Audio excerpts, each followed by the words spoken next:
Vê só, se você pegar um pedaço de gelo e deixar exposto ao ambiente, exposto ao ar livre, exposto ao sol, sabe o que vai acontecer?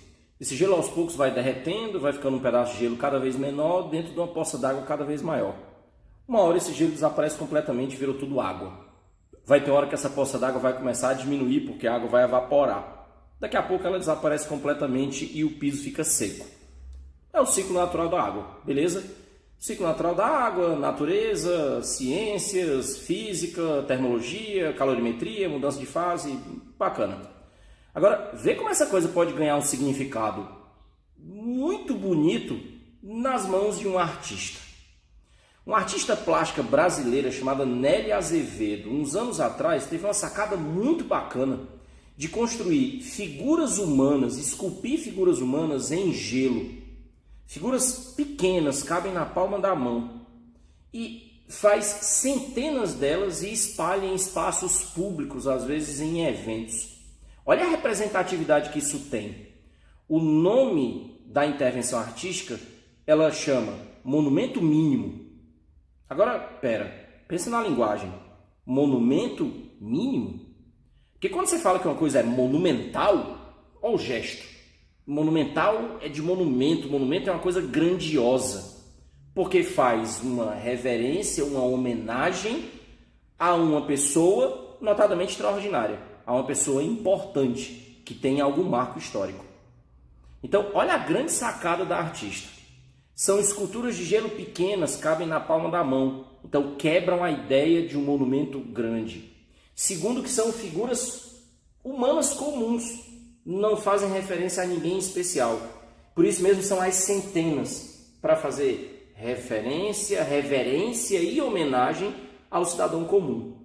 Mas a sacada mais importante, e segundo a própria artista, tá? Vou já mostrar, são feitas de gelo, o que faz com que essas esculturas sejam perenes.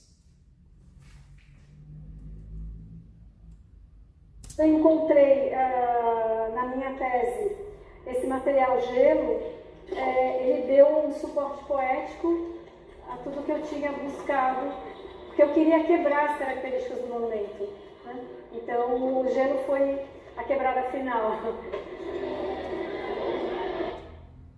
Bacana que ela fala suporte poético. Ok, mas a gente está falando de arte ou de física, ou no final das contas é tudo uma coisa só? Porque vê que bacana, suporte poético, concordo total, mas vê o que ela tem que pensar para que ela consiga cumprir o objetivo com a intervenção artística dela. Coisa número 1, as esculturas são feitas em formas, então ela tem forminhas no formato das figuras, vai preenchendo isso com água, deixa a água congelar e depois desenforma. Pensa comigo, dilatação anômala da água. A água, ao congelar, ela acaba ocupando um espaço maior do que quando estava no estado líquido.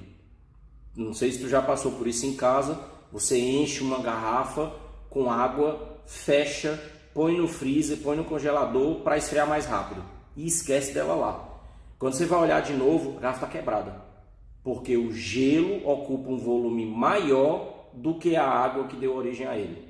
Assim, se você colocar 1 litro de água na garrafa, água no estado líquido, 1 litro é o espaço geométrico ocupado pelo líquido, ok?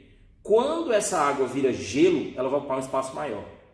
Aí, por conta da história, do formato das moléculas de água, a formação das pontes de hidrogênio, forma os hexágonos, as moléculas se afastam, dilatação anômala, aquela história toda lá. Eu não sei se a artista sabe desse fenômeno, mas ela tem que, talvez ela saiba, mas não sabe que sabe. Porque ela precisa entender que se encher demais as formas, quando a água congelar, a forma quebra. Então, coisa número 1, aí o suporte poético que ela fala.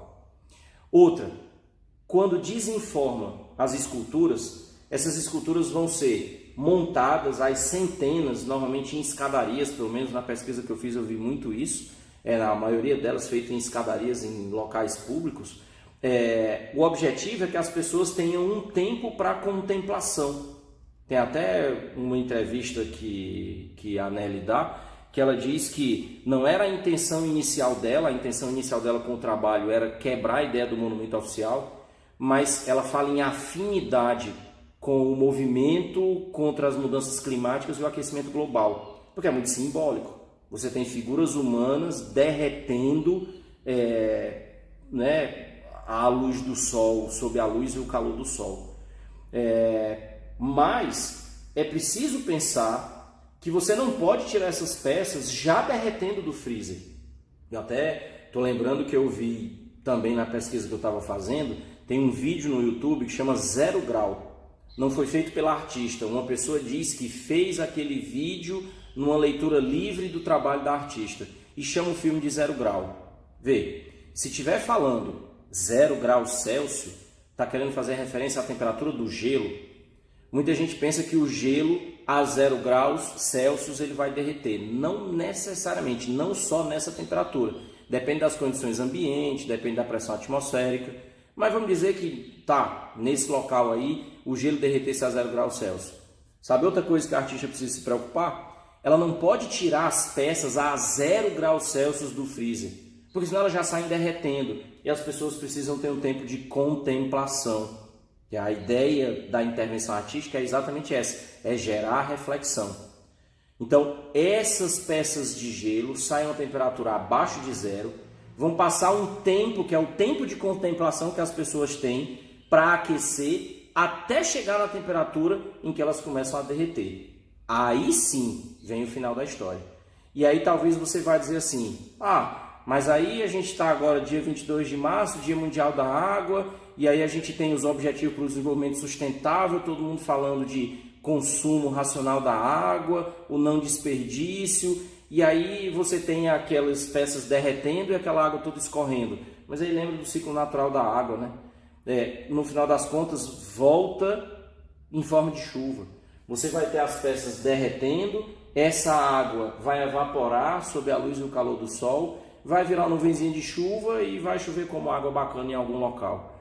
E além disso, se a gente for pensar na quantidade de água também, vamos dizer que eu nunca tive presente numa intervenção daquela, mas vamos dizer que um bonequinho daquele, tivesse 300 gramas. 300 gramas de gelo ou 300 gramas de água, porque o volume é diferente, mas a massa é a mesma, vai dar aí um terço de 1 litro. É preciso 3 bonequinhos para formar 1 litro d'água. E essa água toda ela não vai ser suja, ela talvez, dependendo do local que ela tiver, não dá tempo nem escorrer. Isso acaba evaporando, então está no ciclo natural. Então vale mesmo a intervenção artística com o uso da água pela mensagem de chamar a atenção das pessoas para a causa das mudanças climáticas, notadamente do aquecimento global. E isso está dentro da plataforma da Agenda 2030, a Agenda 2030. A gente está em 2019, há uma década até 2030.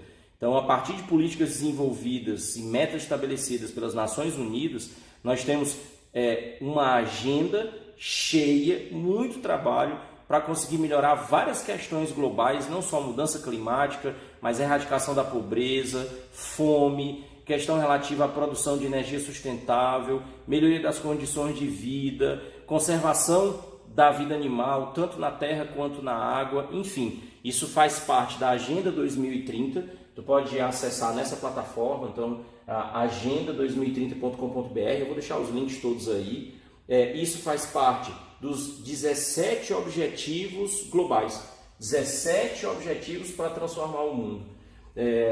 A gente estava focado hoje na água, e a água é o 6, água potável e saneamento.